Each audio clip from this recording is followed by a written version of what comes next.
All right, good afternoon, everybody. So I'm David Brearley, Director of OT Cybersecurity for HGR. We're a large architecture engineering firm. So I want to bring a little bit of a perspective of OT in our modern connected society from the AE firm side, where we're actually performing the design and some of the challenges that we're seeing throughout the community in our industry. So presentation, talk about operational technology risks to our modern connected society, and really you've heard this all day long. So anybody who's been part of the presentations throughout, we've talked about impacts of supply chain, impacts of interdependencies between our critical infrastructure. So I really want to just kind of start us off and look back in time, and I think we've seen this slide probably a dozen times already today, right? Here we are, 16 critical infrastructures. All 16 of them, nine years ago, we put this up, right? So 9 years we've been talking about this and at a really high level. And what's really happened is in 9 years, what have we done? We've essentially regulated 3 or 4 industries, lightly regulated 3 or 4 industries, right? We're still seeing a pushback even in these sectors where we have regulation, we have mandate, and a lot of times the very first question is, how do I get out of this? That includes all the way down to defense industrial base. We're mandated, we're regulated in defense industrial base today, and we still have bases even under the UFC mandates. They'll turn around and say, don't have the money, don't care about the risk, we're more worried about the mission, and we run away from it. So what's happened though over 9 years is we've increased critical dependencies between markets. We're now driving more out of our water plants, our manufacturing facilities.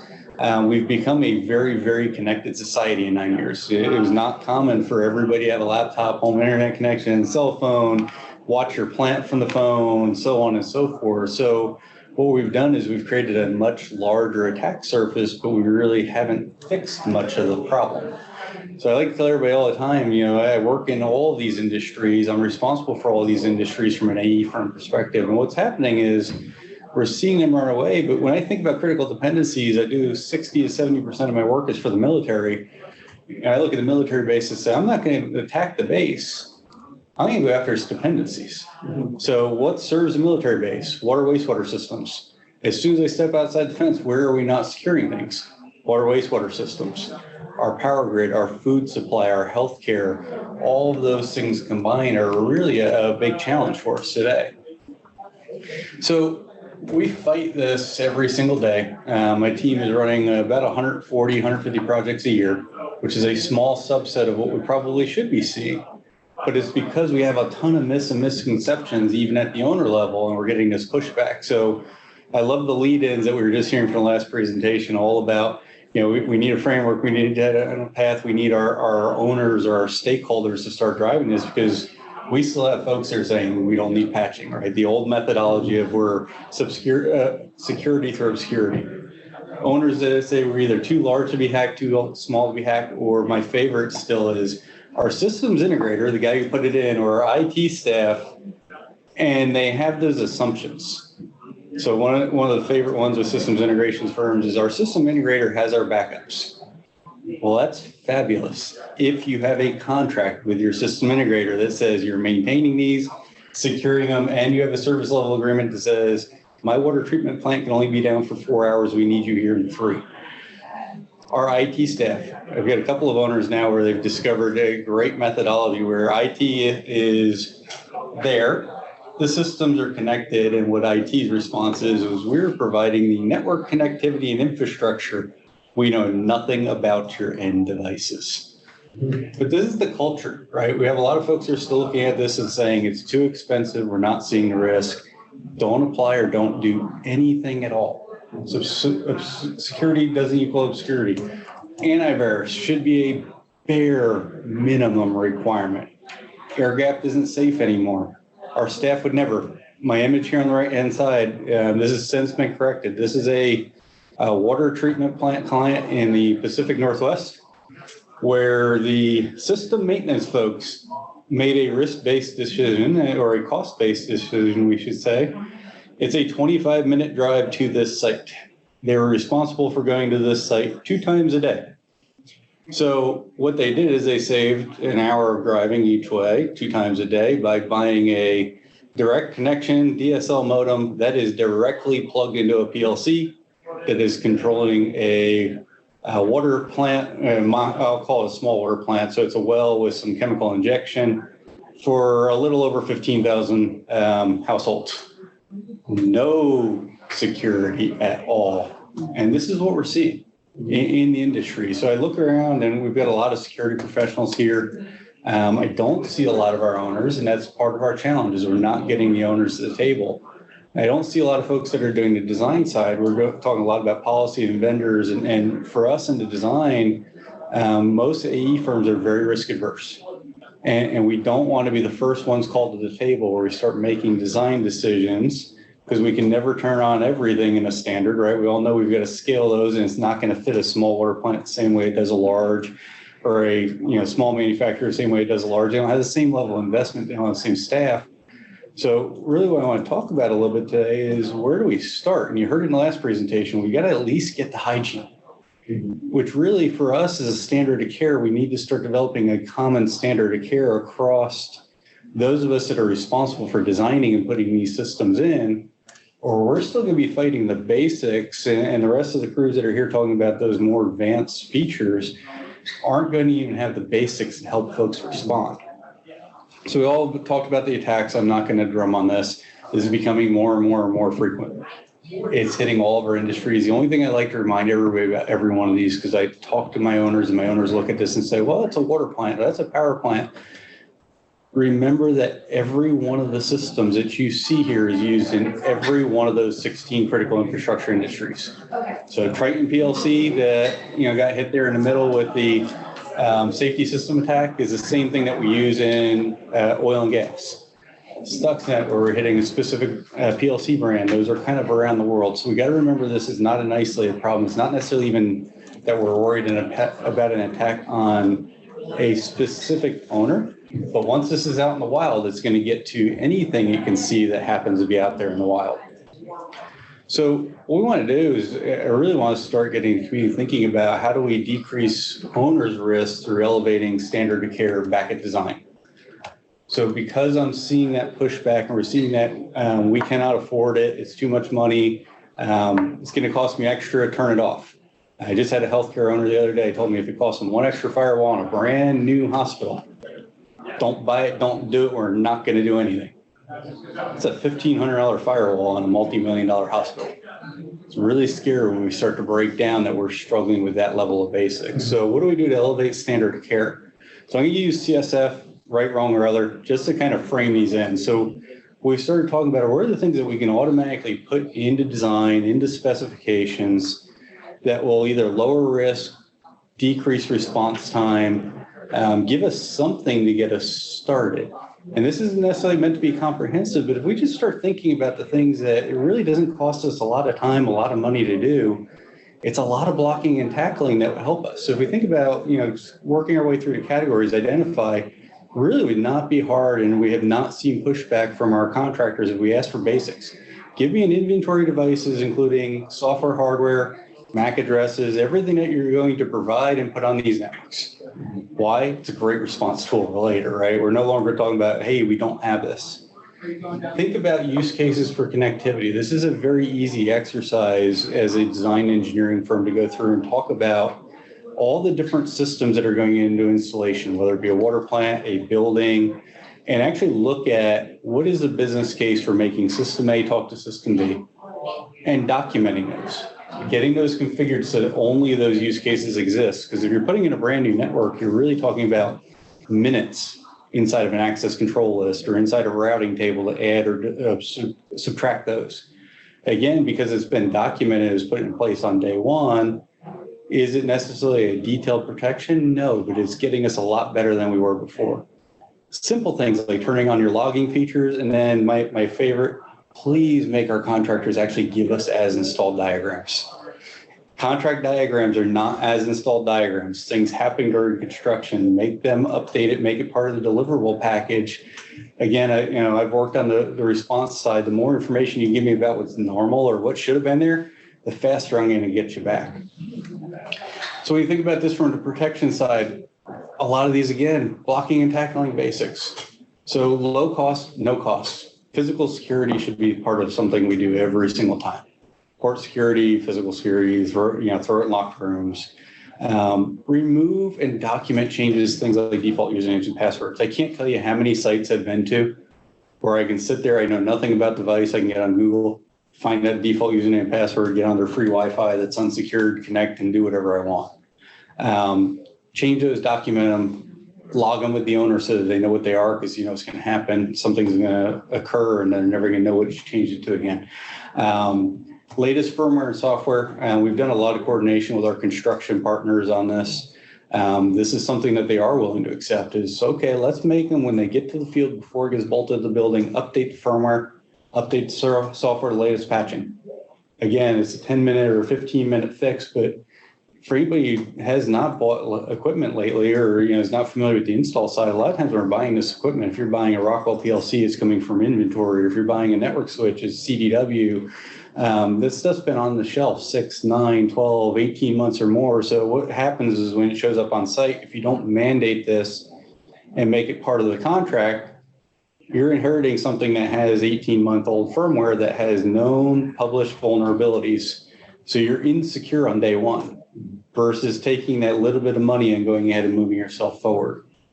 The disabling of ports and protocols goes back to the use cases. We don't need it, turn it off. Again, doesn't cost us time. This is all about time and money, right? We have owners that are telling us too much time, too much money, too complex. Turn those things off. And then anything with a basic username and password, please at least put a basic username and password in. Stop the janitor from playing with things. I actually have an owner who had a janitor turning things off at night while they're in an electrical room, cleaning the floors because they didn't know, they were just pushing buttons. Second instance, same site, wiping things down and turning things on and off. Kind of like my mom with my TV remote. Right. Exactly. If they put a pin on the TV remote, it'd be great, wouldn't it? It takes like an hour to figure out what happened. Yeah. So we're talking about hygiene, but if you think about this, you're kind of protecting insider outsider. It's not only malicious when you start putting mitigations in place. It does prevent little things like that from happening. What's really hard as you work your way around the CFS wheel is there are not a lot of low cost, no cost options when we start talking about detection.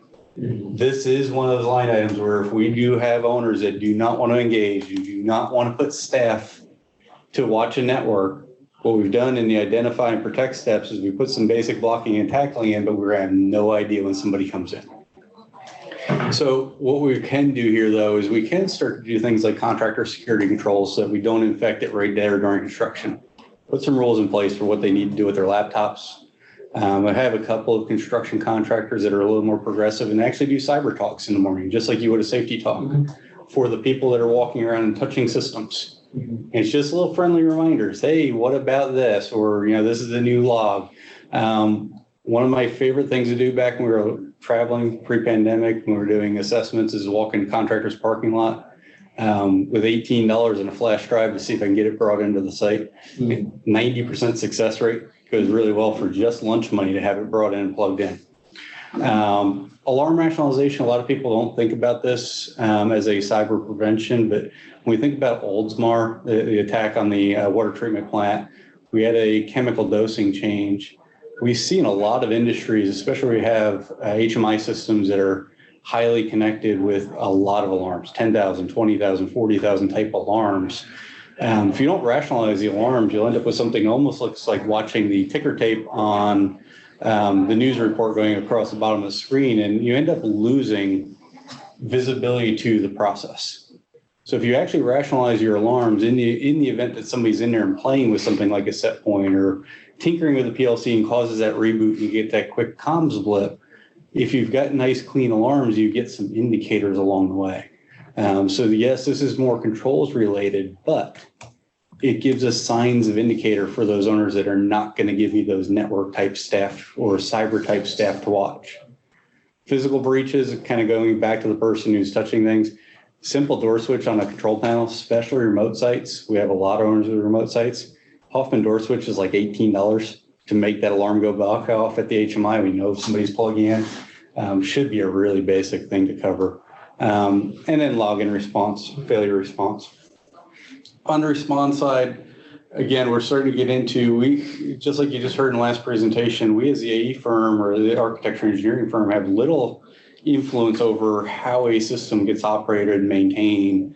But what we can do is during the construction phase, make sure that those that are providing the equipment, configuring the equipment, cover things like disaster recovery, response, backups in their training. Train the staff on those limited tools that we know they're going to need. Go ahead and include your stakeholders throughout if you have them in your commissioning process, in your network stand-up, in the actual testing. Again, because familiarization goes a long way. We don't see the level of investment in owner staff to go out and train them on tools and features and standards. So if we can leverage a construction process, the startup process, it will help us. Identify those support resources if we can help them. A lot of the times that is as simple as just getting into the O&M manuals and saying, here's a policy and procedure, your critical infrastructure, here's how to call Idaho when something goes wrong. Starting to get those put in place when it's said and done. And then kind of last, when we look at the recovery, we hit a lot of this very early on with, this is a lot of basic documentation, cyber hygiene, but we want to have the tools for recovery. And a lot of our owners aren't going to go out and buy things that are highly complex, network attached storage, or actually putting the tools in to help with forensics. So what we want to do is give them everything we can, low cost at the construction phase, going back to those inventories and network diagrams, actually asking for true recovery procedures written in operations manuals, no longer the days of go on the internet, grab the PDF, staple it in the back, and just hope that somebody knows how to do it, but write it for the system you just put in. Hey, this is the criticality of the system, this is how we recover it. Similar to what we saw from UFC for federal facilities, let's go ahead and ask for true bare metal backups for all programmable devices and make it part of a list. So when we're actually doing the construction admin services, if we do this the right way, the inventory should get submitted. We should be able to start tracking that each one of those devices had an updated firmware. And we received the bare metal final backups at the end of commissioning. And then last, because we are in the supply chain issues today, provision of critical spares is a very easy thing. Contractors are very used to doing this, but we should be reviewing what those spare parts are and what's critical to the operation today.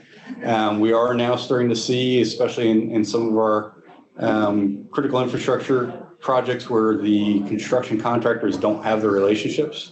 We're seeing some inventory issues that are running out up to 18 months on things like firewalls and switches that really are the only things that keep these facilities up and running.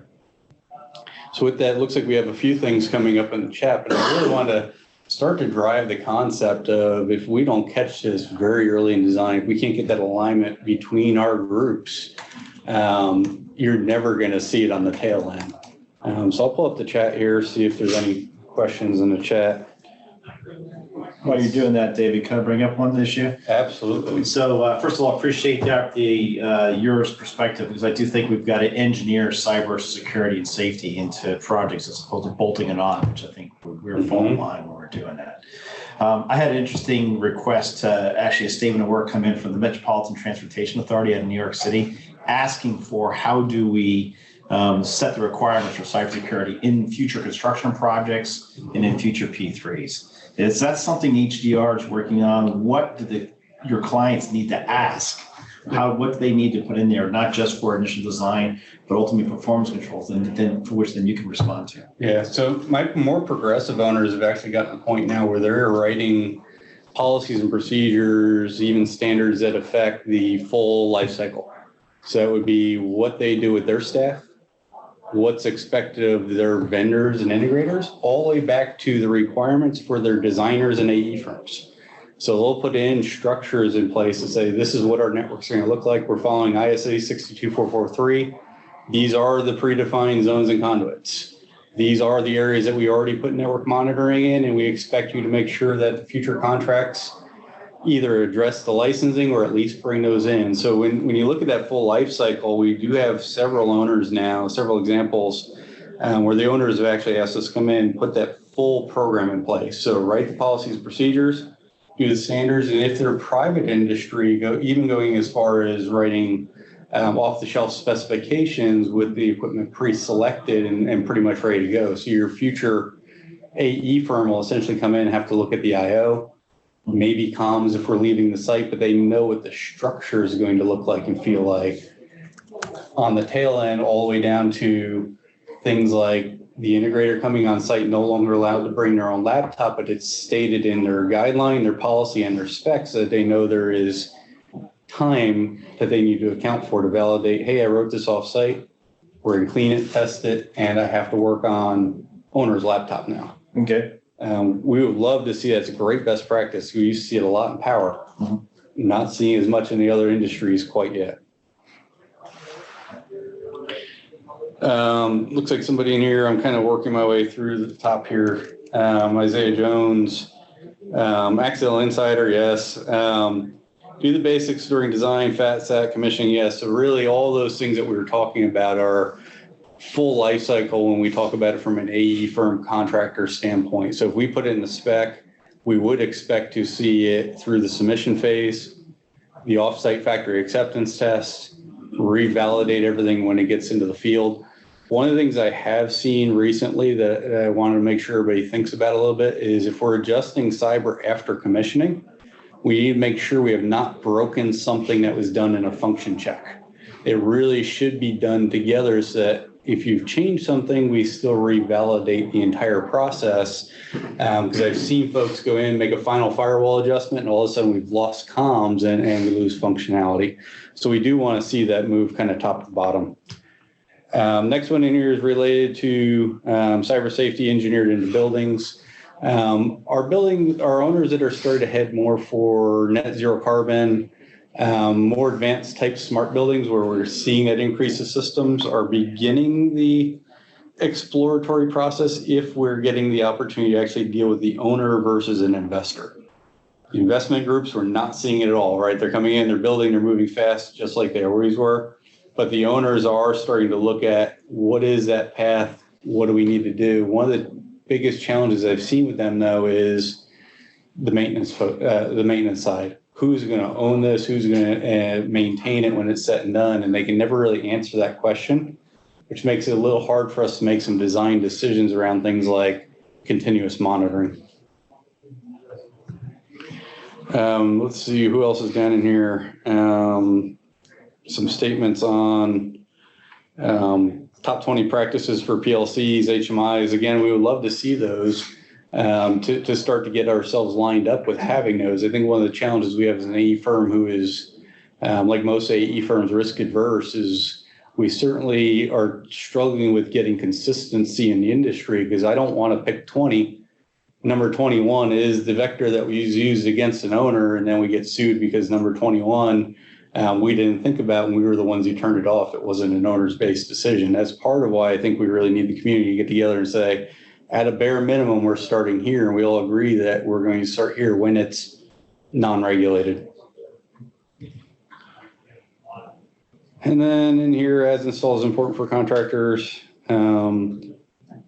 But what about configuration instructions, Smart OT as configured, confirmed to construction completion? So really when I talk about bare metal backups is what we want. We want that full build. It's application level, server level, switch level of the final kind of at end of commissioning, not the end of factory test, not I showed up and I kept tweaking it, but we really want to have that complete and final. And we should kind of educate our owners that that complete and final shouldn't just live on the secondary server that's going to get eaten up by the guy who came into our network and goes after the backups first. But again, that's that harder conversation because if I buy a network attached storage, I try and tell them to send it off site, it's costing money and we keep getting told no because they're not there yet. And I did get a link here in the chat for anybody who's curious. There is a PLC programming ICS security that is starting to talk about those top 20 or so. Would love to go ahead and build that out. It is in the chat there, so it'll be recorded with the session. Other questions, thoughts? Anything that stands out as another just low-hanging fruit from a hygiene that we can start promoting them out around the industry? Yeah, I guess maybe during the design process, how early do you want to bring in the facility team and the IT team? Because that seems to be a big issue, is that we end up bolting on Smart OT app without even letting the IT team know. We typically like to get involved all the way back at the charrette phase, roughly a 15% design, because we can start influencing very early. Because in some cases, if we have owners that want to go all the way left and they want to talk about things like isolated IT/OT racks, just like we would do red-black racks in federal, it's going to affect the sizing of my rooms, the routing of my cables. But that 15%, it allows us to start talking about it and progress it. And I think the presentation before this kind of said, hey, a lot of these take a 10-year build. What it does is allows us to continue to make those little tweaks and changes and have the right POC all the way up to the end.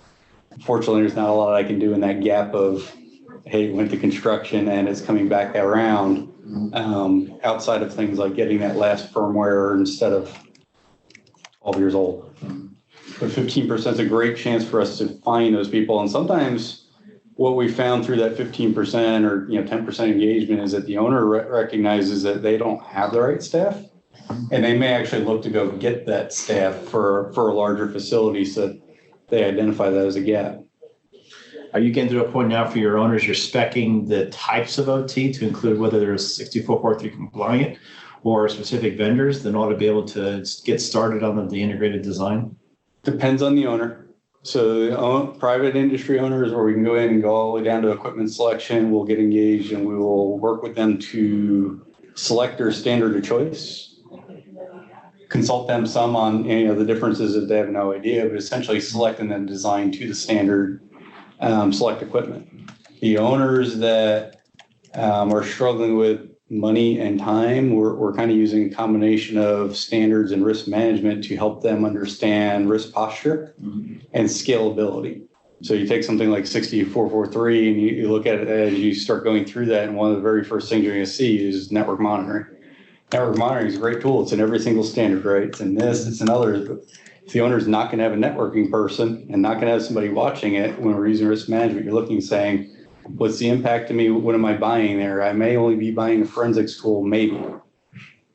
But what's the risk of? So you don't want to give them false sense of security by saying you have to have this in a standard.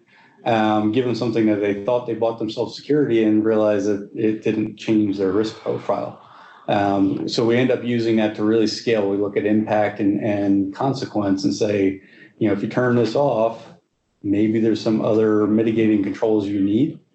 But it's been very difficult because we don't have a lot of owners that are very well educated in it. And we don't have a lot of owners that want to spend much money at all.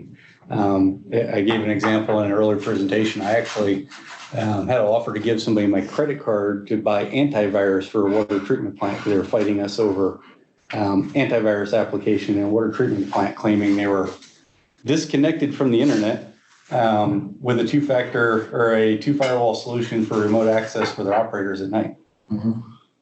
That's the challenge right now. Okay, one last question, and we need to move on. So this is more a lightning round question, Dave. Is the AE, I'm an architect by degree, so it pains me to ask this question, but we're getting to the point where buildings are technology with a building wrapped around it as opposed to, a building with technology in it. At some point, should we start shifting from an architect of record to a technologist of record for any future building application? I think we need to start looking at least making the cyber or networking a discipline that's recognized like our other disciplines as we've headed further. This is a challenge we see in the federal government with how they contract for IDIQs. They expect cyber to be done. They will not put cyber out there as a discipline. But I do think we're going to have to start recognizing that this is a discipline and it comes at a unique cost to AE firms, because keeping up with the standards, getting the certifications that are required is a very small pool of resources here in the U.S. And it doesn't quite fit the same model that we've always used in architecture engineering. Yep. So I appreciate the time. I think we're right about 2 minutes over, so I'll sign off.